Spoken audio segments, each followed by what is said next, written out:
So we've seen how we can generate the lift on our aircraft, and we've seen how we can reduce the drag of our aircraft so we can get an aircraft with good performance.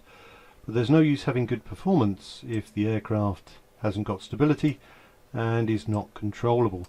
So what we'll look at now is a little bit about stability and control. Now, the stabilizing surface that we consider is the tailplane for what's known as longitudinal stability, nose up and nose down. Now, the tailplane is set or designed at a certain angle for best performance at our maximum lift to drag speed. And for this, what we want is that the tailplane generates no force and therefore no trim drag. And the way we do this is we recognize that our wing generates a nose down pitching moment due to the camber of the wing and a lift force. And if we put the lift force at the right distance in front of the center of gravity, the nose up moment generated by the lift force can balance the nose down moment created by the camber. And if these two are balanced out, our tailplane generates no lift when the elevator is in neutral at our best L upon D speed. And that's the most efficient we can be. Now, the problem is that the weight of the pilots will change, and therefore the location of our center of gravity is not actually fixed. And that's why you see in some aircraft you can put ballast weights into the fin or have water in the fin so that you can move the center of gravity and get it into the best position to make sure your aircraft is flying as efficiently as possible. Now, when we fly above and below our best L upon D speed, our tailplane will need to generate a force to balance out the moment being created by the lift changing. So as speed decreases, the amount of lift that we're generating will decrease, and therefore the tailplane will need to generate a download. And therefore, to generate a download, elevator up, stick back. As speed increases, the nose up aerodynamic moment for the lift will increase, and the tail will need to create an upload. And to create this upload, we have the elevator moving down, and to do this the stick would move forward. So therefore, as we go from low to high speed, the tailplane generates a download and then an upload.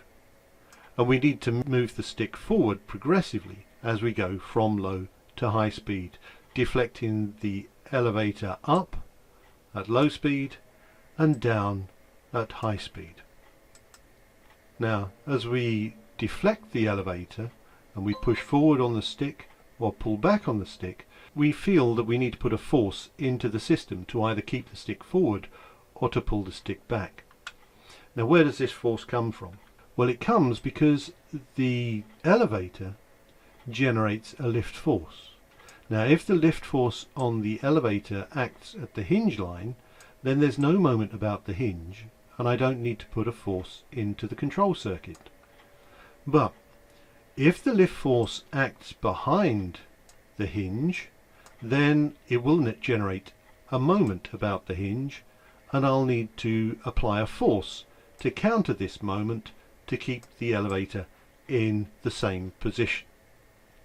Now, as the elevator moves up and down, the location that the lift force acts will move forward and backwards, and it will also change the direction depending on whether the elevator is deflected up or down. And in all cases, what I'll need to do is to apply a stick force to either push the elevator down or pull the elevator up. Now, if we're flying for just a short period of time, these forces can be acceptable and we don't worry about them too much. However, if we're flying for an extended period of time, these stick forces become tiring, and therefore we need to design something on the aircraft to get rid of the stick forces. The other thing is, if we're flying the aircraft and needing to apply a stick force, if we're momentarily distracted, then what can happen is that we don't apply the stick force, the stick moves, and we change our speed. and it's much easier to have these stick forces removed so that we can fly what's known as hands off. How do we do this? Well, there's two ways. One of the ways is to put a couple of springs into the control circuit which apply a force to the push rod which is attached to our elevator, and by moving the trim lever we can apply a force through these springs to remove the stick force that we're needing to apply to the control column. The other form of trimmer is what's known as a trim tab. Now the trim tab is a little surface attached to the end of the elevator which can be deflected by a trim lever in the cockpit. And as we move the trimmer on the trailing edge of the elevator, we change the camber of the elevator. And as we change the camber, we move the center of pressure where the lift force is acting. And by deflecting the trimmer, we can move the center of pressure to the hinge line and remove the hinge moment, and therefore remove the need for a stick force. So that's controlling the aircraft. The other thing we need to think about is the stability of the aircraft. And the stability of the aircraft is dependent upon the location of the center of gravity relative to what's known as the neutral point. And it's this location of the center of gravity in front of the neutral point which gives us what's known as longitudinal static stability. By static stability, what I mean is that if the nose is deflected up, then the tail plane at the back, the horizontal stabilizer, will generate a nose down pitching moment to try and return us to the original condition.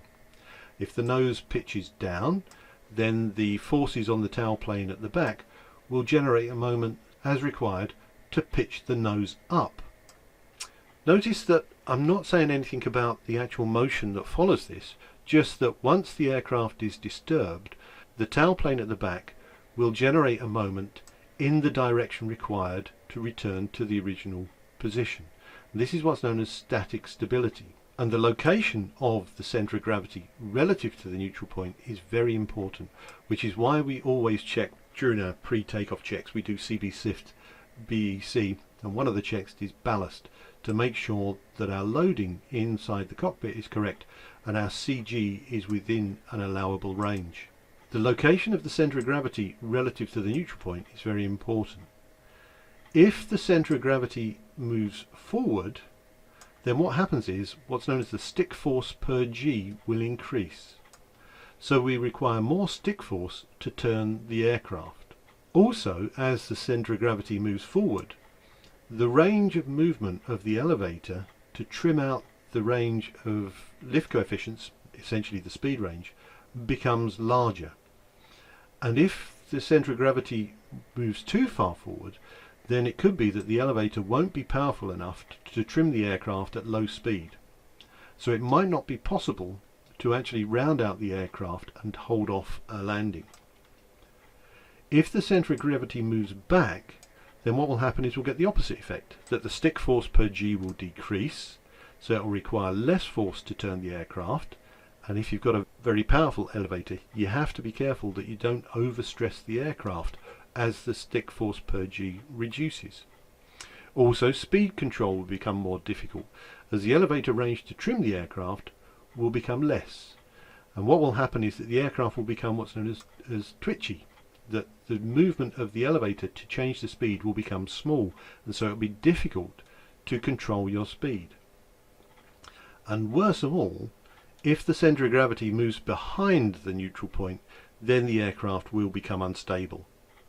And if it becomes unstable, what that means is that if we get a nose-up pitching moment, the moment generated will be in the direction of the motion, so the nose-up moment will cause the aircraft to diverge, i.e. that as the nose pitches up, it will keep pitching up. If the nose pitches down, it will keep pitching down. And if the center of gravity moves behind the neutral point, you can also get a nasty situation which is known as control reversal, that moving the stick back, instead of pitching the nose up, will pitch the nose down. So flying with the center of gravity near the neutral point is not good, and flying an aircraft with the center of gravity behind the neutral point is impossible. So make sure that your CG is within limits on every flight.